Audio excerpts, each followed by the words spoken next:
É inacreditável a diferença de tratamento. Como pode? O Brasil está fazendo o mundo inteiro parecer amador. Foi uma única foto. Apenas uma imagem que chocou o planeta. Em 2023, uma comparação postada numa rede social brasileira se espalhou como fogo em pasto seco. A imagem mostrava duas onças pintadas, mas pareciam ser de espécies completamente diferentes, tamanha a disparidade em suas aparências.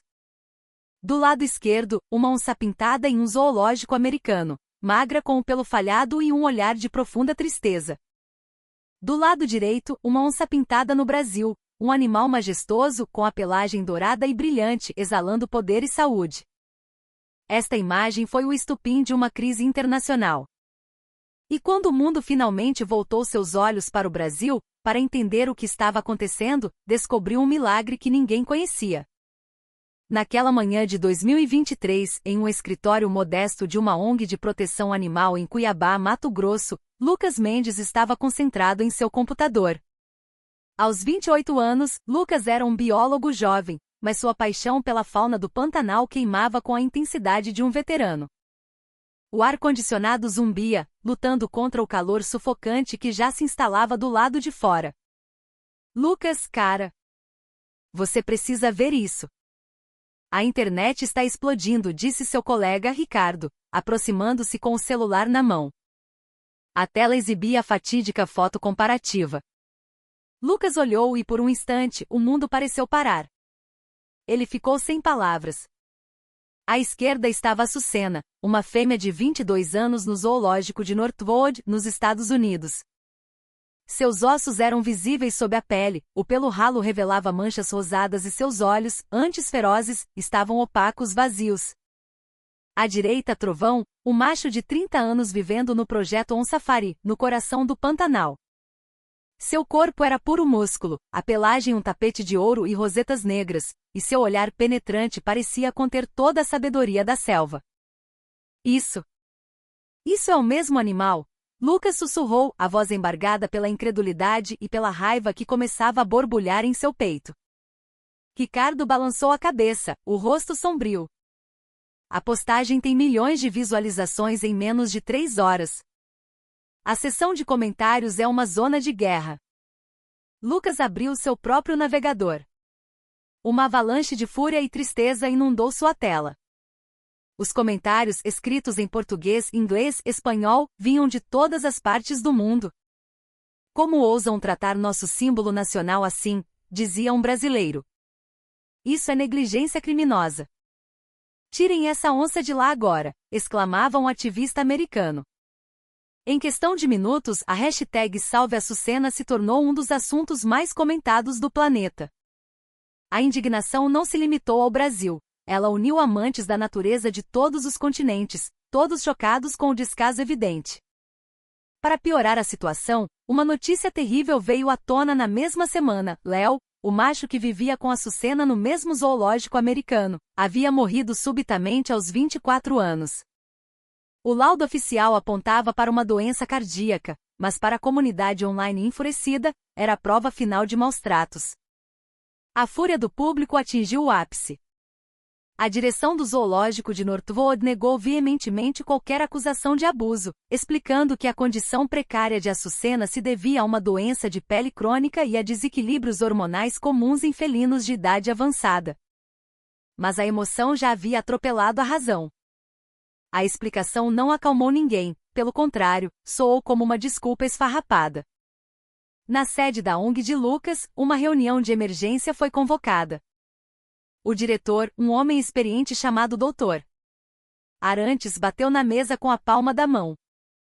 Criticar com base na emoção não vai salvar animal nenhum, ele declarou, sua voz ressoando pela pequena sala. Precisamos de dados. Precisamos investigar cientificamente as condições de manejo de onças pintadas em cativeiro ao redor do mundo. É isso que vamos fazer.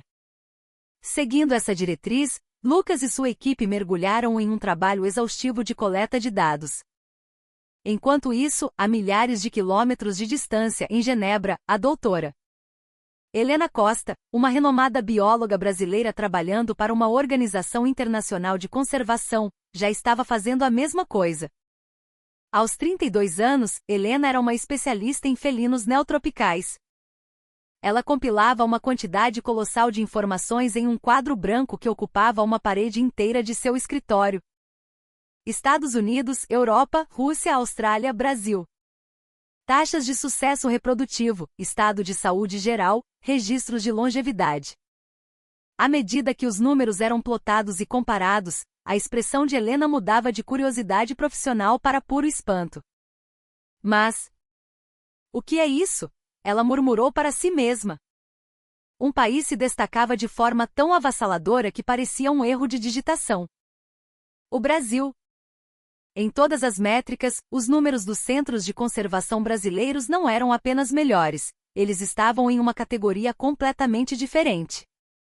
Os resultados dessa investigação foram compartilhados através de redes acadêmicas internacionais e, de repente, especialistas do mundo todo começaram a prestar atenção no que o Brasil estava fazendo. Lucas, em Cuiabá, recebeu o relatório preliminar de Helena. Ele olhava para os gráficos e tabelas, e um sentimento de vergonha se misturou à sua raiva inicial. Nós estávamos tão focados em criticar os americanos, pensou ele. Mas a verdadeira pergunta que deveríamos estar fazendo era: o que diabos o Brasil está fazendo de tão certo? O que começou como um escândalo global estava prestes a revelar ao mundo um segredo que nem mesmo os brasileiros conheciam por completo. O milagre silencioso do Pantanal. Doutora Helena Costa estava cercada por pilhas de relatórios. O cheiro de café e papel preenchia seu escritório em Genebra. É simplesmente inacreditável, ela repetia, conferindo os dados brutos pela 10ª vez. Os resultados teimavam em ser os mesmos. Ela chamou o professor Alistair Finn, um veterano pesquisador britânico e seu mentor. Ele folheou o relatório consolidado, seus olhos experientes percorrendo os gráficos. Por fim, soltou um longo suspiro. Helena, minha cara, disse ele, ajustando os óculos. Parece que o Brasil, sem fazer alarde algum, estava construindo um legado de excelência bem debaixo do nosso nariz. O cenário global do manejo de onças pintadas em cativeiro era claro: 4 grandes instituições nos Estados Unidos, 3 nações de destaque na Europa, além de Rússia e Austrália. O Brasil tinha 3 centros de referência. No entanto, quando Helena analisou os dados de reprodução, ela quase caiu da cadeira. Apenas o projeto OnSafari no Pantanal registrava o nascimento de 17 filhotes saudáveis. Sozinho, esse número superava o de toda a Europa combinada. E o mais chocante, a esmagadora maioria dessas gestações ocorreu por meio de acasalamento natural. O professor Finn explicou a importância desse fato. Conseguir a reprodução natural em cativeiro com grandes predadores é o santo graal da conservação. É extremamente difícil. Depender de inseminação artificial é a norma. Conseguir isso 17 vezes. Isso não é apenas técnica, é arte. Helena então focou sua atenção nos registros de Trovão. Nascido em 1992 em um centro de resgate brasileiro, ele chegou ao OnSafari em 1994. Em 2023, quando sua aposentadoria reprodutiva foi anunciada, ele era o pai de 16 desses 17 filhotes. Ele ainda tinha capacidade reprodutiva com mais de 30 anos? Perguntou Helena incrédula. Finn assentiu. Na natureza, a expectativa de vida de uma onça pintada é de 15 a 20 anos. Em cativeiro com sorte chegam a 25. A idade reprodutiva normalmente se encerra bem antes dos 20. Trovão é uma anomalia biológica, um verdadeiro Iglander do mundo felino. Trovão não era apenas um animal, ele era uma lenda viva. Detentor do recorde mundial de longevidade reprodutiva para sua espécie, estimava-se que mais de 30% do pool genético de onças pintadas em programas de conservação ao redor do mundo carregava seu sangue. Dias depois, um e-mail chegou de James MacLeod, um veterinário do Zoológico de Londres. Doutora Costa, li seu relatório. Um único projeto no Brasil superando toda a Europa.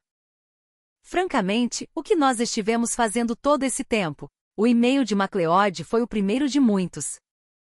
Logo, a caixa de entrada de Helena estava lotada de perguntas de diretores de zoológicos e pesquisadores do mundo inteiro. Em Cuiabá, Lucas Mendes também estava mergulhado nos dados. Ele acessou o site do OnSafari e ficou impressionado com a transparência. O histórico completo de Trovão estava lá, disponível para o público.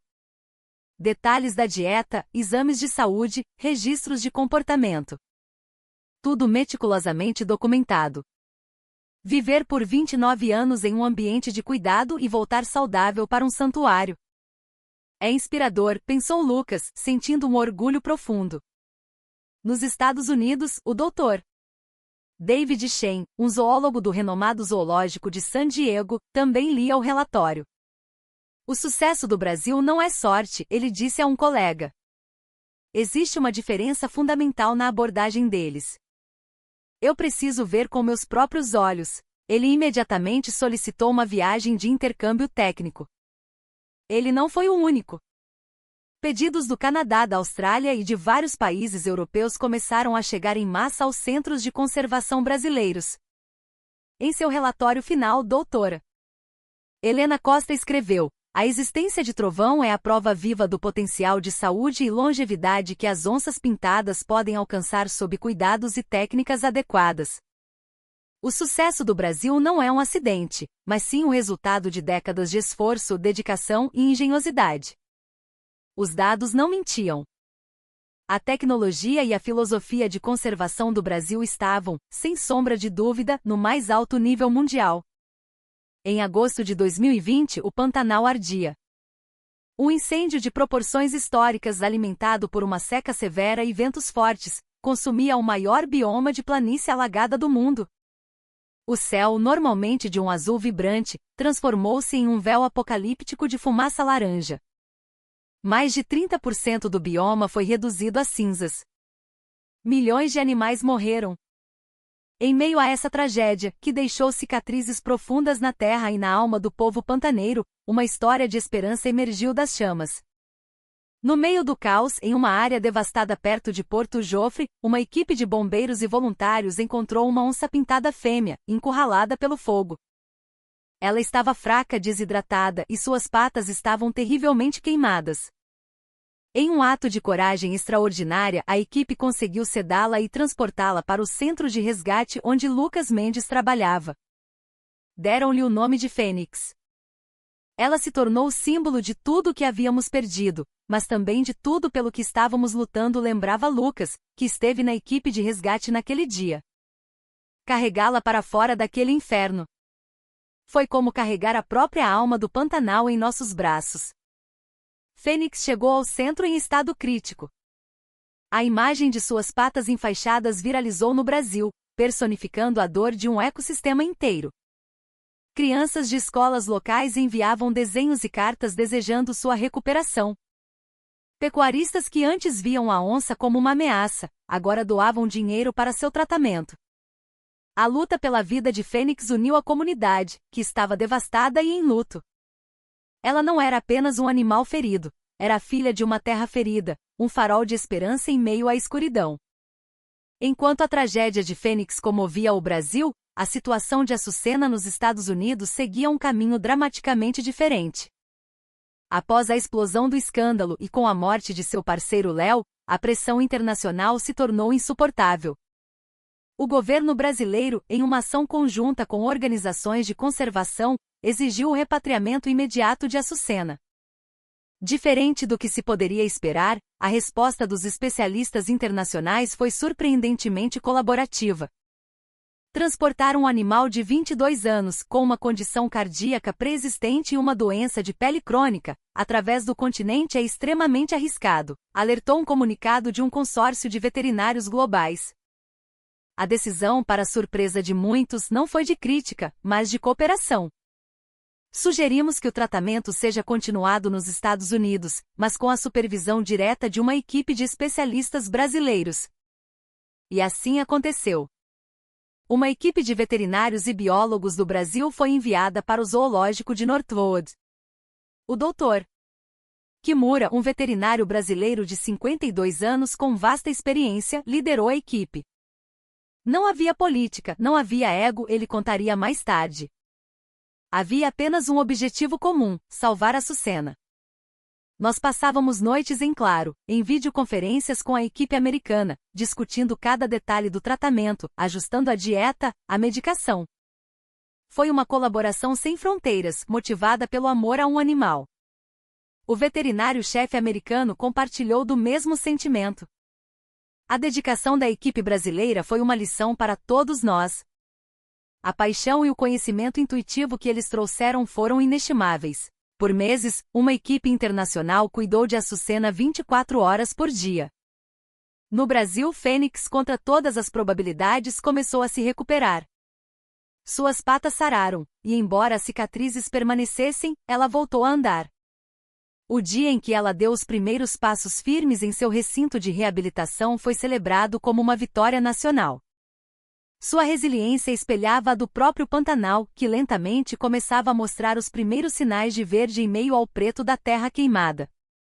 Finalmente, em abril de 2023, Açucena estava estável o suficiente para a viagem. Ela foi repatriada para o Brasil.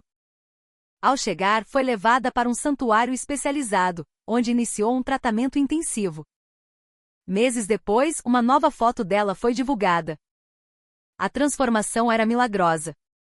Seu pelo havia crescido, seu peso estava saudável e, o mais importante, havia um brilho de vida em seus olhos novamente. Lucas Mendes viu a foto de Açucena recuperada e sentiu um misto de alívio e reflexão.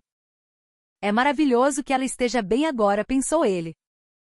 Mas, e se desde o início ela tivesse recebido o tipo de cuidado que damos aqui? Ele parou esse pensamento. Percebeu que o objetivo não era criticar, mas aprender e ensinar. A jornada contrastante de Fênix e Açucena, uma resgatada da tragédia pela coragem de seu povo, a outra resgatada da negligência pela pressão global e pela cooperação, mostrou ao mundo uma verdade inegável: o ambiente e o amor dedicados a um animal são tão cruciais quanto a ciência e a medicina. Sophia Richards, uma jovem veterinária do Zoológico de Toronto, chegou ao On Safari no Pantanal e no primeiro dia, testemunhou uma cena que mudaria sua perspectiva para sempre. Ela observou um tratador, um homem local chamado Ito, agachado, anotando observações sobre uma onça em um caderno surrado. Sophia, com seus 29 anos e formação estritamente científica, ficou perplexa.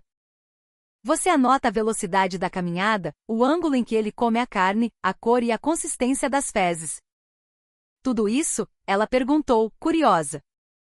Ito, um jovem de 20 e poucos anos, mas com a sabedoria de quem cresceu ouvindo os sons da selva, respondeu com uma calma natural.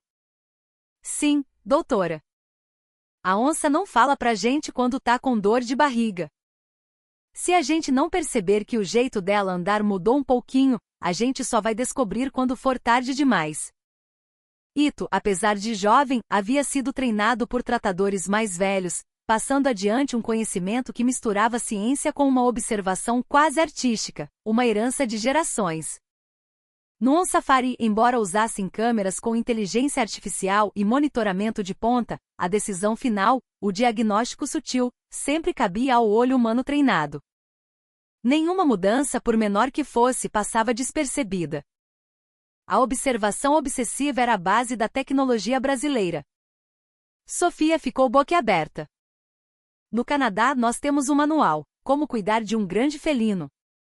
Aqui, parece que vocês não seguem um manual. O lema de vocês é, Como Cuidar deste Felino Específico. Ponto. Ela havia captado a essência.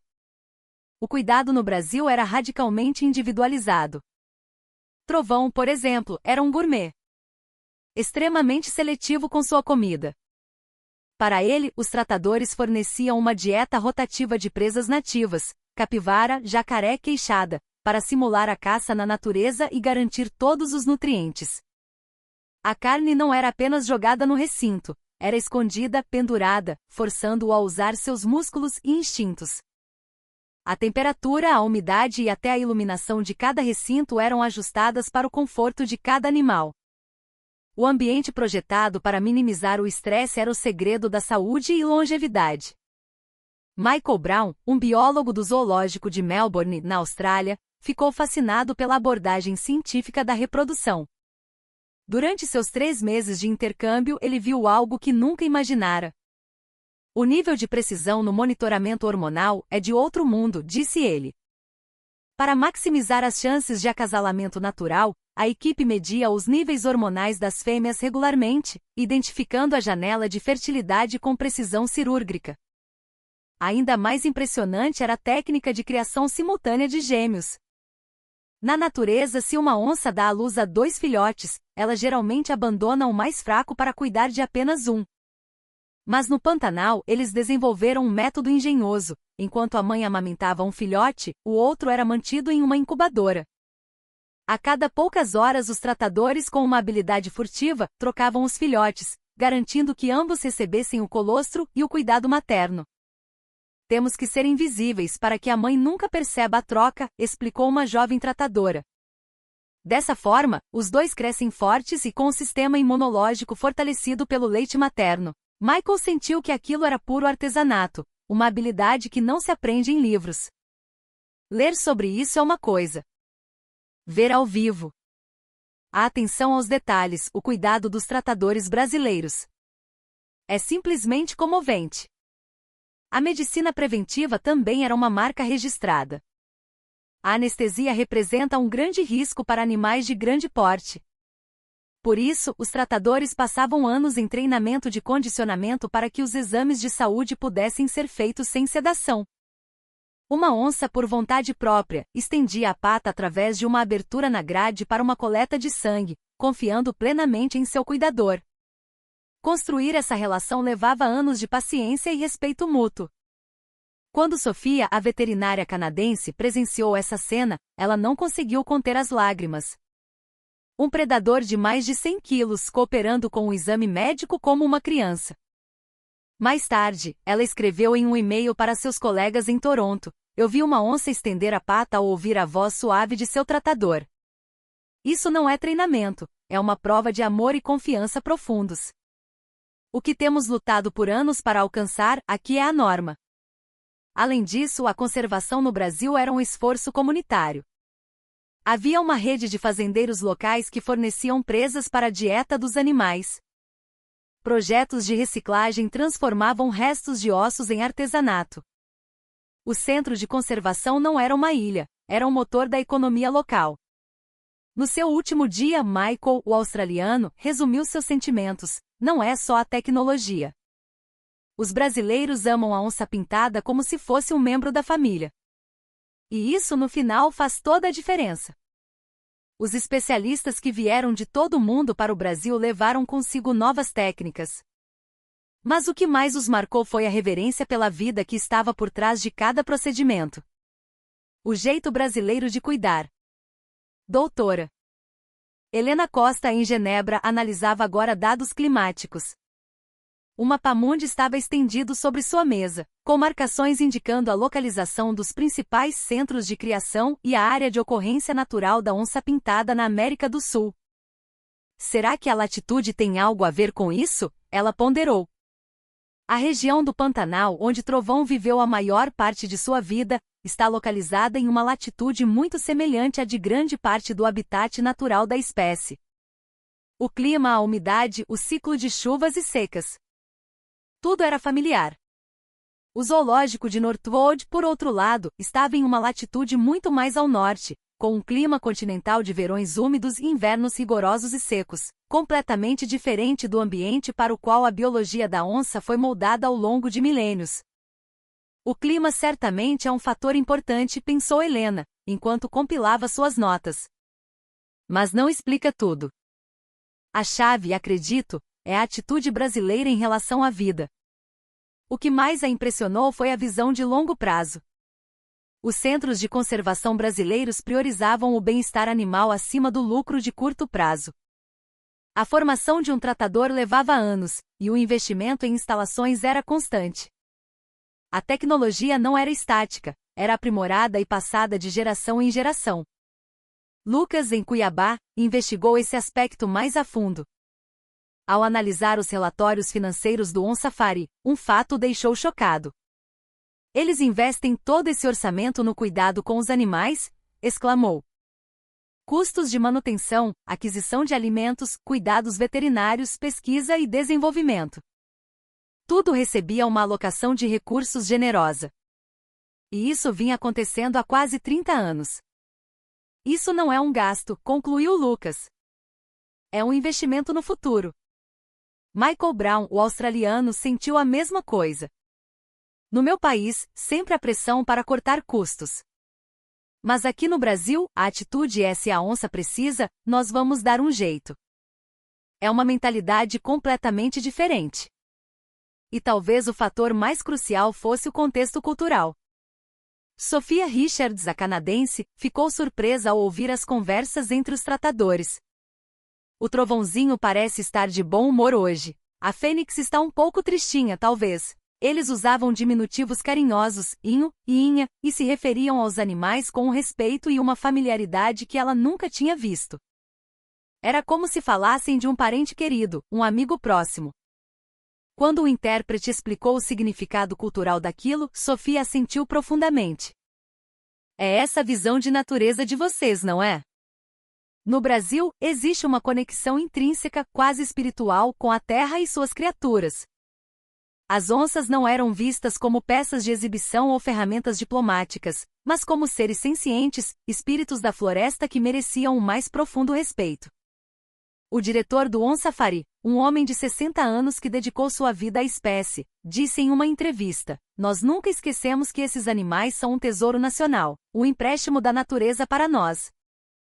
Nossa missão é dar a eles a melhor vida possível e garantir que seu legado continue." Suas palavras carregavam o peso de uma responsabilidade sagrada. Essa atitude foi altamente elogiada internacionalmente. James MacLeod, o veterinário de Londres, disse em uma conferência: "O sucesso do Brasil não é apenas técnico. Eles têm o que poderíamos chamar de a hospitalidade do coração, e isso se manifesta no cuidado com os animais. A atenção obsessiva aos detalhes, a capacidade de se colocar no lugar do outro, a busca incansável pela perfeição. Os valores que o povo brasileiro tanto preza estavam personificados no modo como cuidavam de suas onças pintadas." Os especialistas vieram ao Brasil para aprender técnicas, mas acabaram aprendendo sobre valores. O clima como uma bênção da natureza, o investimento de longo prazo como uma política inegociável e uma cultura que reverencia a vida. Quando esses três elementos se combinaram, a conservação brasileira atingiu um patamar de excelência mundial. Mas para os próprios brasileiros aquilo não era nada de especial. Eles diriam com humildade que estavam apenas fazendo o que precisava ser feito. Em fevereiro de 2023, chegou o dia em que Trovão, o grande patriarca, seria transferido para um santuário de aposentadoria, um local ainda mais amplo e selvagem para passar seus últimos anos em paz. Uma pequena cerimônia de despedida foi organizada. Muitas das pessoas que cuidaram dele ao longo dos anos estavam presentes. Havia lágrimas nos olhos de muitos. "Vai com Deus, Trovão." "Obrigado por tudo", sussurrou uma mulher, que por mais de 20 anos visitava o centro mensalmente apenas para vê-lo. Ito, o jovem tratador, mal conseguia conter a emoção. É triste se despedir. Mas saber que ele está indo para um lugar ainda melhor, forte e saudável. É a maior alegria que a gente pode ter. As imagens de Trovão chegando ao novo lar, explorando o território com a mesma majestade de sempre, foram transmitidas para todo o Brasil. As pessoas sorriam com um sentimento de dever cumprido. Os números contavam uma parte da história: os 16 descendentes de Trovão, os 24 anos de Fênix em recuperação, os dados que comprovavam a excelência técnica. Mas os tratadores sempre diziam a mesma coisa. Um dos mais antigos, com quase 30 anos de experiência, resumiu: "Nós não fizemos nada de especial. Nós apenas passamos todos os dias tentando entender o que a onça precisava e demos a ela." Por trás dessa humildade, havia um oceano de esforço. A observação silenciosa, o cuidado individualizado, o profundo respeito pela vida. A dedicação invisível que produziu resultados visíveis para o mundo inteiro. Lucas Mendes finalizava seu relatório sobre o caso. Na última página ele escreveu: O sucesso do Brasil no manejo da onça-pintada não é apenas sobre técnica. É um reflexo do espírito brasileiro. Um espírito que vê animais e humanos com o mesmo respeito, que se dedica de corpo e alma a cada pequena vida, que busca a perfeição com a paixão de um artesão. E quando esses elementos se juntam, o milagre acontece. Doutora Helena Costa, em Genebra, chegou à mesma conclusão. O escândalo de Northwood gerou raiva. As onças do Brasil geraram admiração e respeito. Qual é a diferença? É a postura fundamental de como se trata a vida. Os especialistas do mundo todo voltaram para seus países levando não apenas conhecimento, mas inspiração. Sofia no Canadá, Michael na Austrália, James na Inglaterra. Todos começaram a implementar o jeito brasileiro de cuidar. A onça-pintada é chamada de embaixadora silenciosa da vida selvagem. Mas justamente por não ter voz, ela se torna o espelho mais eloquente de como um povo trata a vida. A história de Trovão, Fênix e Açucena será contada por gerações, um elo de orgulho e esperança. Sem grandes alardes, sem propaganda, o esforço honesto e sincero foi reconhecido. O coração que se dedica a proteger a vida é capaz de mover o coração de toda a humanidade. O que este grande país tropical tem a oferecer ao mundo não são apenas suas riquezas naturais, mas a própria postura de como se deve cuidar delas, consciência com alma e, acima de tudo, com um amor que não conhece fronteiras.